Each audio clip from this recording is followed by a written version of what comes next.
It's the fire in the rain. It's the smile within the pain. It's the logic but insane. You cannot know from where it came. It's the way you cross the floor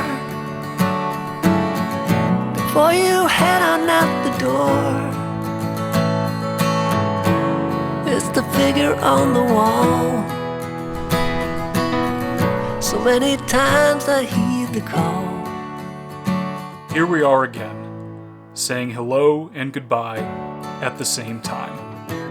These crossroads have become familiar territory over the past 5 years, and I've learned to embrace the frequent shifts and fluctuations.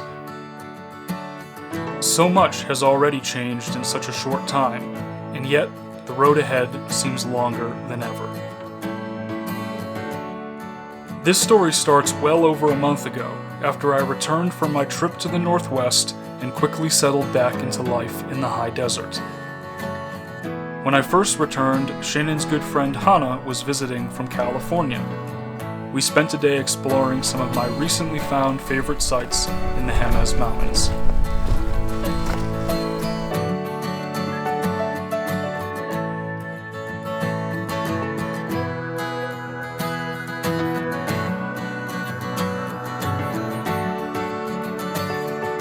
The Red Rock Slot Canyon and Gilman tunnels were as stunning as usual.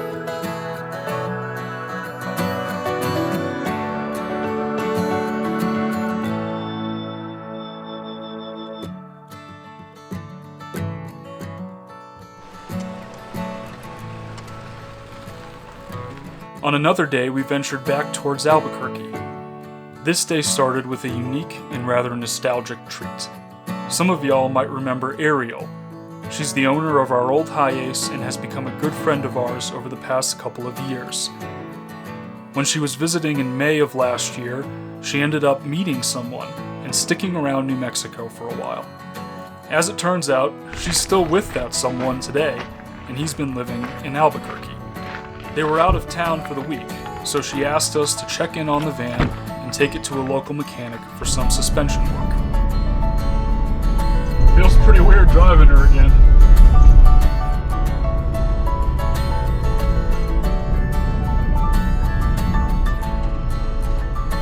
That was the first time I drove the van since selling it almost 2 years ago.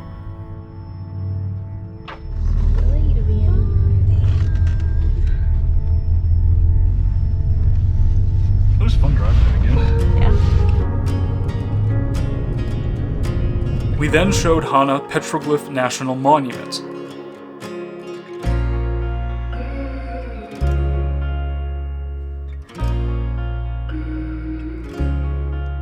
After checking out the monument, I dropped the girls off in Old Town and went to get some errands done. A surprise and intense hailstorm changed our afternoon plans a bit.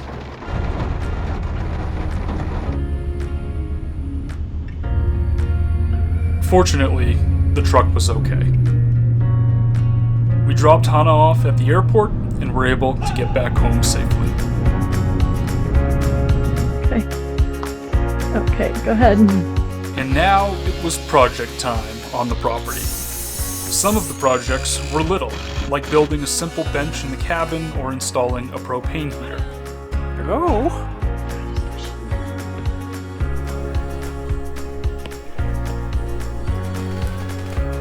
What are you doing?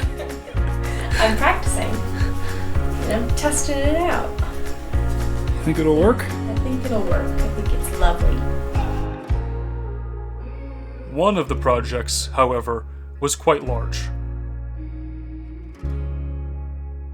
Let's just say we were expecting a big delivery.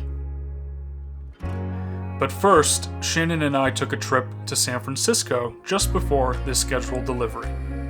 One of her best friends was getting married, and I was filming the wedding.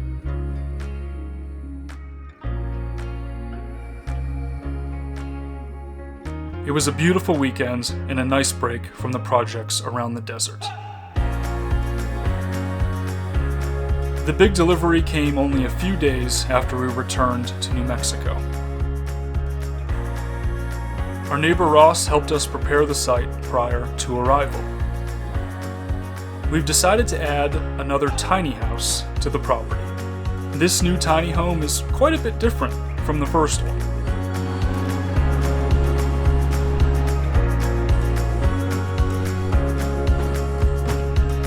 That'll work.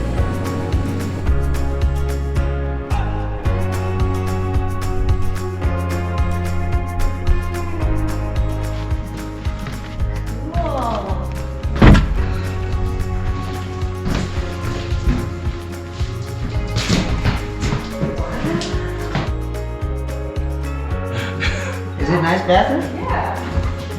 It's like a perfectly good I bathroom. mean, It's got so much overhead storage room. So much room up there.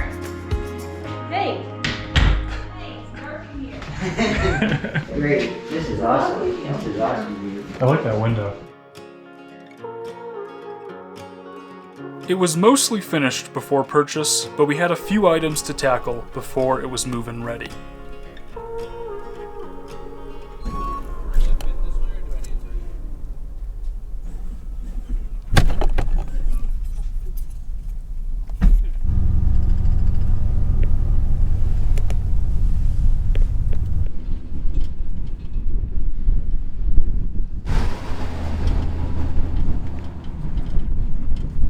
This house will be used by a family member who will be staying on the property full time.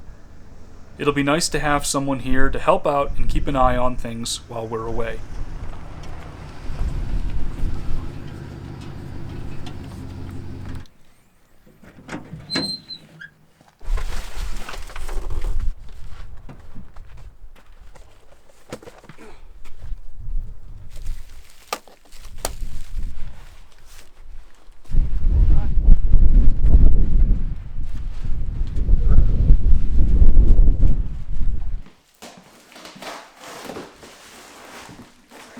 Ross helped with plumbing while Shannon and I tackled the off-grid solar system.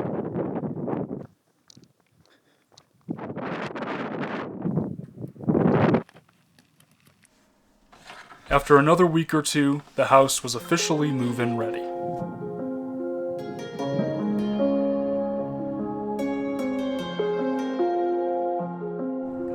This new tiny house was not the only major change on the horizon. As the Albuquerque International Balloon Fiesta continued in the city, another big change was on the way.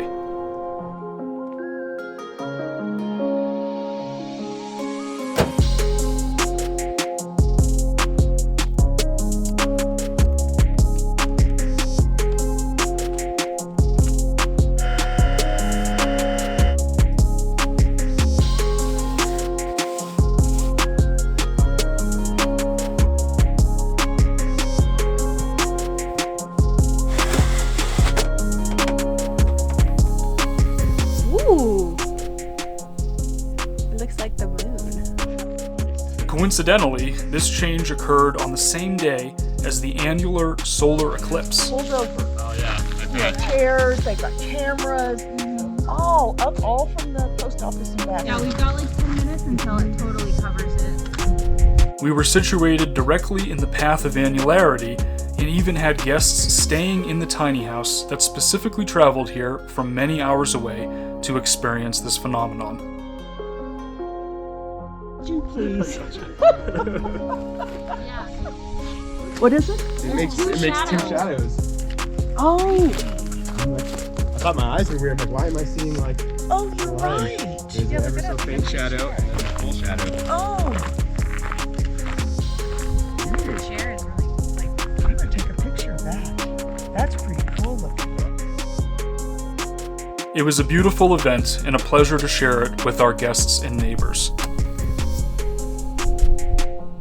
That afternoon, Brandon arrived from Colorado to take a look at the Rogue truck camper.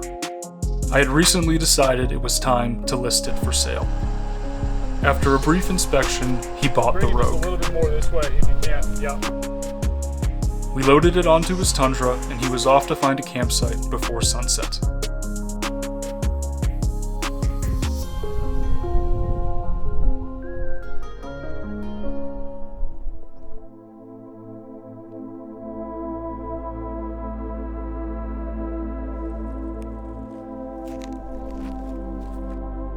Feels pretty good to be out here again.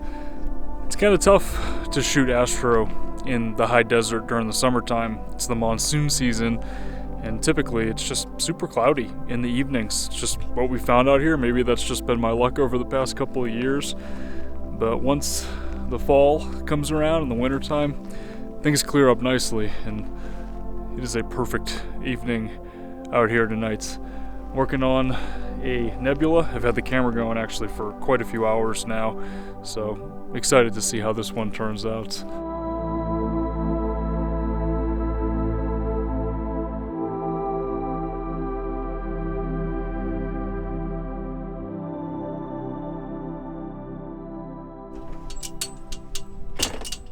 It's a little bit strange walking out here and not seeing the camper sitting in the driveway, but that's exactly what it was doing for the past 6 months or so, just sitting unused in this driveway out here. It is basically brand new and it's in excellent condition. It's a perfect fit for the new owner, Brandon. It was great meeting you. He's going to enjoy having that thing to camp out of and travel out of on his Toyota Tundra. Really awesome setup for him. For me, I just kind of realized while I was on that trip to the Northwest last month that I don't really need a whole lot more than this little cheap truck cap that I bought off Facebook Marketplace and restored.